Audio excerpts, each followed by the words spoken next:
inilah Islam historis, inilah yang menjadi salah satu kajian kita nanti. Apa konteks suami yang baik dalam masyarakat Jawa misalnya? Suami yang baik atau istri yang baik dalam konteks ini misalnya. Jadi kalau tadi Pak Amin tadi membagi Islam historis dan Islam normatif. Nah, yang normatif inilah yang akan lebih banyak kita kuplak-kuplak istilahnya, yang kita ulik. Karena yang normatif, yang historis ya, yang normatif tadi anak-anak sudah tahu semua lah, sebagian besar. Tetapi bagaimana orang mencoba menerjemahkan yang normatif ini ke dalam bentuk yang aplikatif, yang bisa dirasakan. Nah, kita ini termasuk saya setuju menurut Pak Amin, kita ini seringkali kurang di sini, kurang menganalisa bagaimana menerapkan, membreakdown yang norma tadi dalam bentuk-bentuk yang lebih konkret, lebih historis, yang dirasakan oleh manusia. Misalnya lagi, Al-Quran menyuruh adil enggak? Iya. Sekarang apa makna adil dalam konteks perpajakan? Setara. Misalnya, bagaimana makna adil dalam konteks akses kesehatan? Apa makna adil terhadap akses informasi? Apa makna? Jadi kita ini sering berhenti hanya ya itu keadilan. Dan so what? Ya apa yang kamu lakukan dengan norma ini dalam kehidupanmu sehari-hari?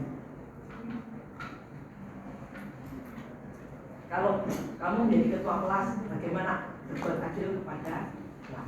Kamu jadi dosen, bagaimana berbuat adil kepada mahasiswa? Bagaimana berbuat adil kepada anak-anak kita? Saya itu angel berbuat adil kepada mahasiswa. Maka saya membuat tadi pedomannya aja. Terus pokoknya aku pedomannya performa Anda. Nah, Anda ada tugas, Anda kumpulkan, itu sudah satu poin.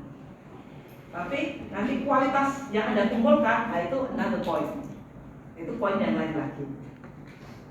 Jadi biasanya saya begitu, kuantitatif dan kualitatif. Dia itu ini ada berapa tugas. Nah, orang ini misalnya mahasiswa A, mengumpulkan semua 8 tugas, oke, sudah dapat poin. Tapi kemudian dilihat tugasnya dikumpulkan kayak apa. Karena ada ya anak-anak itu harus mencoba apa ngapusi, tahu ngapusi? Iya. Ngandalin lah ya, mau ngadarin gitu. Jadi dia tuh selalu mengumpulkan. Tapi saya tuh tahu anak itu jarang-jarang masuk. Nggak kayak nenek di kelas itu ignoring me gitu ya, nggak pernah memperhatikan dia mau anak kadang mah foto dewe gitu. Tapi dia tuh selalu mengumpulkan tugas. Tapi tak belok tugasnya. Aku gitu, aku ngerti aja. Dia tuh mengumpulkan tugas, yang dia kumpulkan itu soal saya. Hanya diganti, kemudian kadang ditambah satu kalimat. Nah, ini sama-sama mengumpulkan, tapi yang satu jamnya kayak gitu, yang satu sungguh-sungguh kan pasti berbeda, ya kan? Misalnya.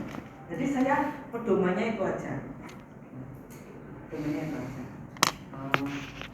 Gampang ya, saya pengen berbuat adil itu di kelas tuh kayak gimana, misalnya jangan sampai ada yang mungkin ada yang ya ada sih yang komplain gitu, Bu. Saya tahu Bu, orang ini tuh masuk nggak pernah, ngajain juga nggak pernah ikut, dia satu kelompok sama saya, tapi dia tuh sama dosen X itu selalu dapat nilai ini. Ternyata tuh dia tuh keponakannya misalnya, ya ada, ya ada. Ternyata dia tuh gitu-gitu gitu ya.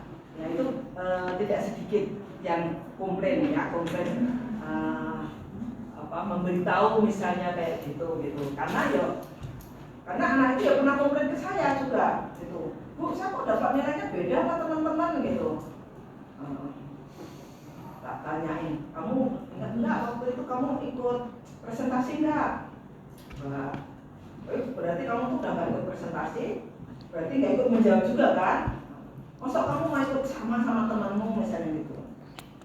Jadi alhamdulillah ketika ada mahasiswa yang protes itu, selama ini saya punya bukti gitu ya. Jadi gitu loh, maksud gimana coba kamu pikirkan kalau saya memberi Anda nilai yang sama dengan teman-temanmu yang rajinnya kayak gini,